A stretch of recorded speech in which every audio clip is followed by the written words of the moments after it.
Hi, it's Maxine, your spiritual astrologer, teaching you how to learn astrology in a more empowering and soul-centered way. And if you're wondering, how do you become an astrologer? What are the steps to take to becoming an astrologer, to really feeling confident, reading charts, to developing a successful astrology practice, all of that, if you want the ins and outs of that, the behind the scenes, the tips and advice that I would give you as an astrologer myself, then you are in the right place, because that's what today's episode is all about, how to become an astrologer. And I'm really excited to share this episode with you because this is really the episode I would have loved to have found, the resource I would have loved to have had when I was just like you, starting out on my journey to becoming an astrologer. Because I remember looking online at blogs and videos and trying to figure out, how do I become an astrologer? How can I do this with the most integrity and the best way to really be the best astrologer I can be? And I remember feeling very discouraged by what I found, or very confused about what the best way forward was. I remember reading, it takes, 20 years to become an astrologer. That was actually something I read. And that's not true. So, spoiler alert. And I think part of that was, at least the resources, the astrologers that I found sharing information, just were very limiting and almost not really wanting more competition, it felt like, so they weren't trying to, have me sit at their table, it felt like. And of course, that's not all astrologers, but that is something to be mindful of when you're looking online. I personally feel the world needs more astrologers that are empowering, that are heart-centered, that really are compassionate and care about this work and want to do that in a really soulful way to guide people. And so if that's you, I'm so happy you're here, because I feel like I'm sharing this advice with my younger self. But truly, if you feel led to this work, if your soul feels called, I want you to feel empowered, not confused, not discouraged like I was starting out. And so I'm going to actually be answering your questions that you wrote into me over on Instagram. I just put out on my stories what questions do you want to ask me as an astrologer who has the experience, the expertise of doing this for many years. What would you like to ask me? So thank you for writing in your questions. It was hard to pick just a few, so I might have to do a part 2 on this in the future, but I tried to pick the ones that kept coming out and just in different forms, different wording. So I'm going to go through those questions. I'll also put chapter markers below so you can kind of jump around if you want to, but my intention is to make this a really juicy guide for you on how to become an astrologer, at least, part 1. And as a reminder, if you are an aspiring astrologer or you want to deepen your astrology practice, would love to have you be a part of Spiritual Astrology School. That is my comprehensive program to really feel confident blending everything together, reading birth charts, transits, and more, all in a really impactful and soul-centered way. So if that's you, if that's something that is speaking to your soul, you can check out MaxineLuthia.com for more information on that. When we get started, a breakdown of the topics covered, what you get month to month, and of course the testimonials there really speak for themselves. So if you're interested, check that out. Reach out to me over on Instagram with any questions. Feel out if it's a good fit for you. But if it is, again, would love to have you be a part of that. And the spring semester starts February 1st, but if you are listening to this later, you can sign up for the waitlist to know when we start our next semester. Okay, so with that said, let's now dive into our episode on how to become an astrologer. What are the tips, the insights, the pieces of advice that you really want to know to set yourself up for success as an astrologer? And I'm going to just be reading these in no particular order, just what you wrote in over on Instagram. So question number 1 on how to become an astrologer, Megan wrote, what's the best method of getting started? And this is such a good question because I know it can feel very intimidating to know where to begin and what steps to take and what boxes almost to tick off. And the thing is, really there is no one best way or right way to becoming an astrologer. And I know that can feel very disconcerting if you are someone like myself who really, you want to become an astrologer and honor the craft and do so with integrity for your clients, for really this soul calling that you have. And I remember researching that myself with the background of being a full-time teacher at the time and feeling very confused of where to start, because it's not structured. Becoming an astrologer, that career path, it's not like other paths. Like for a teacher, for example, I knew that I had to get a certain undergrad degree and get a certain GPA to then, and get the GRE score that I needed to qualify for the master's program that I wanted, and have certain experiences, opportunity, internships to have the resume to be able to get the job that I wanted eventually. And so that was very structured. Becoming an astrologer, it really is dependent on how do you best learn? What type of astrology do you want to study? Are there certain astrologers you wish to study under that you really feel drawn to? What do you want to share with the world? What is that larger sense of purpose that you have with this work? So understanding that there are many paths, and despite sometimes very strong opinions you might read about or hear about on the internet, there really truly is only what is the best way for you to learn your astrology that's needed. That's really step one of becoming a great astrologer, and to continue with this lifetime study and craft, and to share that in a way that feels really authentic and true to your soul and your soul's calling. So not comparing yourself or thinking that it has to look a certain way. That really opens you up to your soul's path and journey with astrology, which is a lifelong study of astrology. And truly, this is why there is no need to be competitive when it comes to being an astrologer, because you can get a reading from multiple astrologers and get different insight. There are different niche topics in astrology too, where again, there's more than enough room at the table. So it's really important when you become an astrologer to know that there are many different ways to learn, and none is better or more legitimate than another. It really is more so not about how you get there, but how you use that craft and harness those skills to help others and have that ripple effect, in my humble opinion. So if you feel called to learning astrology, the best place to start is to really tune in and get clear on those questions I asked before. So asking yourself, how do you best learn? What type of astrology are you drawn to? What topics are you drawn to? What is your life philosophy or experiences that might inform what you want to share with others and help others through? What astrologers do you want to learn from? All of these questions are important to ask yourself in that process. And a really great place to start is to even just pick some books that you feel called to and really learn those and see kind of where that takes you. Certain authors you feel drawn to, or take courses or listen to podcasts, like just really carve out what type of astrology even you want to study. And then question number 2 on how to become an astrologer, Tia wrote in, how much do you need to know or should you know, and what specifically to be a reliable astrologer?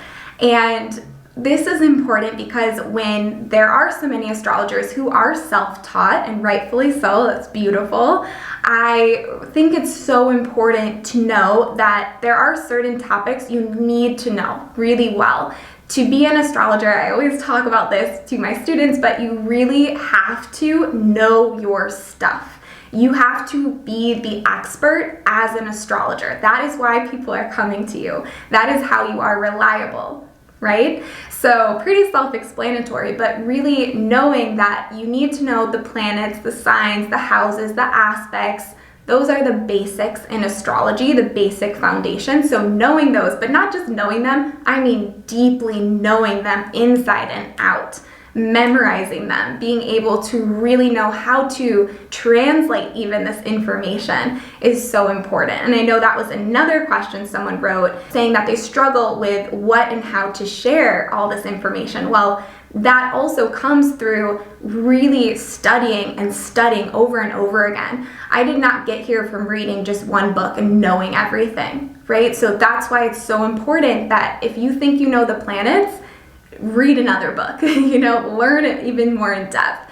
And that is where there are certain topics, as I shared, that you need to know, but beyond that, it really depends on what type of astrology you feel called to sharing. If you want to be a spiritual astrologer, an evolutionary astrologer like myself, you need to know the lunar nodes. You need to know the outer planets really in depth. You need to have a really good grasp of karmic aspects in the chart. So, and this is all stuff, by the way, you learn inside of spiritual astrology school, and really feeling confident that when you're learning by yourself, although again, that's a beautiful path to have, there may come a point where you need to put it all together, where you might feel like you've learned through disparate books or podcasts or YouTube videos or courses, and you really want a one-stop shop program to get you from where you are now to actually giving chart readings as an astrologer, feeling really set up for success and confident in that.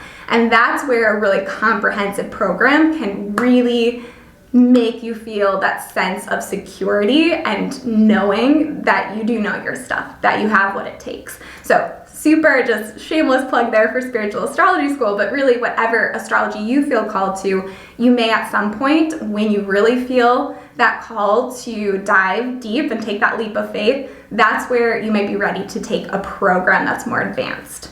And so last thing to share there in terms of what do you need to know or how much, that is hard to quantify. And again, it does depend on what type of astrology you want to do. But I would say if you're looking at a chart and things aren't blending yet, you don't feel like you're seeing the story kind of lift off of the page and having those charts speak to you yet, then that, if you're still Googling things, that's not a bad place to be in your journey. It just means that you're not there yet. Okay? Not that you'll never get there, but knowing you will get there in time and with practice, but you're not there yet. So next question on how to become an astrologer. Mandy wrote in, what's an example of a typical week? For example, hours doing readings, prep time, other things like podcasts or courses. So truly my schedule varies so much day to day, week to week, month to month. And it's a huge privilege that I have because doing this work full time as an astrologer, I know my divine timing. I know the transits, how that's going to impact me, support me, challenge me. And so I'm able to create a schedule. I usually like to do this the month before and plan out how many readings I want to do, when I want to do those, when I'll be intuitively aligned to connect you to what you need to know in that session. Same with any one-to-one work, mentoring, or when I'm on a SAS Live, or any of that sort of work. Again, I look to see in my astrology when is the best timing for that. But it really does serve me in knowing what do I need to have my focus on today? How can I best show up and serve others? What is that focus? When do I want to record an episode like this? When will I feel the communication is flowing? When can I really feel when I want to work on behind the scenes stuff? When will I feel more introspective, reflective, creative? You're able to use astrology even in practical ways like that when you really know your timing. And so I personally, day to day, it always looks so different. I do when it comes to readings though, in terms of prepping, I always like to do no more than 2 readings a day. Often, or total, I wouldn't want to do more than 6 a week now. Yeah, it always looks so different. When in terms of readings though, why I don't do a ton is because I have done that and I got very burnt out. I used to do readings 7 days a week and many a day. And it's important that you make sure that when you're doing any sort of energetic work, you trust what you can take on and you're not burning yourself out, because then it really isn't going to be a quality reading for that person. And it's not only the reading, it's also the prep work beforehand. I like to give at least an hour for that to feel into it. And So there's a lot more that goes into readings. If you didn't know that, now you do. So all that to say, my schedule day to day really does just look so different depending upon what season I'm in, what my transits are like and how I'm feeling. And so I'm able to plan in advance for that. I love what I do, so it doesn't even feel like work, truly. And yeah, it's just, if you are someone who really does value having more control of your time and honoring how you're feeling. I know when I worked a 9-to-5, that was not in alignment. And so I'm so grateful now on the other side of having that flexibility of time. And if you resonate with that, then perhaps you also would really love the flexibility that being an astrologer provides you with. Okay, so next question on how to become an astrologer. Elle wrote, how to get through the disappointment in early stages of business. Now, when you are starting out, I want you to remember, do not compare your day one or your year one in business to someone's year 10 or 20, or, really keeping in mind that everyone starts from zero. Everyone starts with 0 followers. Everyone starts not knowing what to do, and that there's nothing wrong with being there. There's nothing shameful about that. There's nothing wrong with what you're doing. It just takes time. It takes patience, and really to get there, it requires that you trust yourself. It requires that you trust that soul calling that you have. Because if you feel called to astrology, it is for a reason, and it is a path of service when used in the highest good for all. So it's worth it, and there's so much meaning and joy in some of the readings that I've had. It just, I wouldn't change it for the world. I'm so grateful for this work. And if you feel called to it, I want you to know that that is possible for you. It will take some time. And, it doesn't mean that it has to take as long for you as it took for me. And it doesn't mean that you can't have support if you want support in getting there faster. Again, Spiritual Astrology School, feel free to join. But it does mean that you need to let yourself go through the process. It takes everyone their own timing, divine timing, and so not rushing yourself in that journey. So next question on how to become an astrologer, Marcy wrote, how did you know when you could officially do it full time? What was the trigger besides the astrology? So truly there was nothing logical about it. It was actually quite abrupt, but I just had this soul knowing that it was now or never, that it was time to leave the security of that job, to let go of what I'd worked so hard for, even though people called me crazy and I didn't even really know what I was getting myself into with being a full-time astrologer. I knew where my heart was, and I knew even from the first time that I found astrology, the way that it spoke to me, and I intuitively learned it so quickly. I mean, it did take me more to really study the craft, but intuitively from the start, I knew that astrology was what I was meant to be doing. And when you know what you're meant to be doing, when you have that moment in life where you don't know why, you can't put it into logical words, people might not understand, but at a soul level what is meant for you, it's really hard to live with yourself when you are not acting in alignment with that. And so it was the end of a year, and it makes me so emotional to think about, but it was the end of the year, and I couldn't bear the thought of going into another year doing the same thing, putting off my calling. Because putting off your soul's purpose, you feel it. And maybe if you're listening, you know what I mean by that. But that really was the tipping point, and that's when I put in my notice, and yeah, essentially that's how I got here. That's, the abridged version of it, but I hope that inspires you in some way, and I hope all these questions have been helpful for you in your journey into perhaps becoming an astrologer, whether that calling takes you to being a full-time professional astrologer, part-time, or being an astrologer for yourself, for your friends, for everyone who comes into contact with you. Being able to help others in whatever way through astrology is just such a gift. And so if you are in that position, if you really feel that calling to even learn more about astrology or to follow whatever that is for you, I really hope that you make this the year or this the moment where you really contemplate how can you get there and how can you trust your soul's calling. And if you are interested in learning more astrology with me and really feeling confident calling yourself an astrologer and delivering impactful soul-centered readings, I recommend you check out Spiritual Astrology School. Again, I'll put the link in the show notes, or you can go to MaxineLuthia.com for more info, all the testimonials, all of that. And would love to have you join if you really feel that this is a soul calling, that you are here to help others through astrology. And of course, I also have other ways to learn with me there, other offerings, and if you want to be mentored by me, you want to learn about that, you can also reach out to me over on Instagram and I'll share more details with you. So that is all I have for you. Thank you again for your questions. I hope that this was helpful for you. If it was, let me know in the comments. If you're on YouTube, let me know in the comments really what your journey is, where you're at in becoming an astrologer. So thanks so much again for listening, for being here. It's such an honor to share astrology with you. And until next time, take care.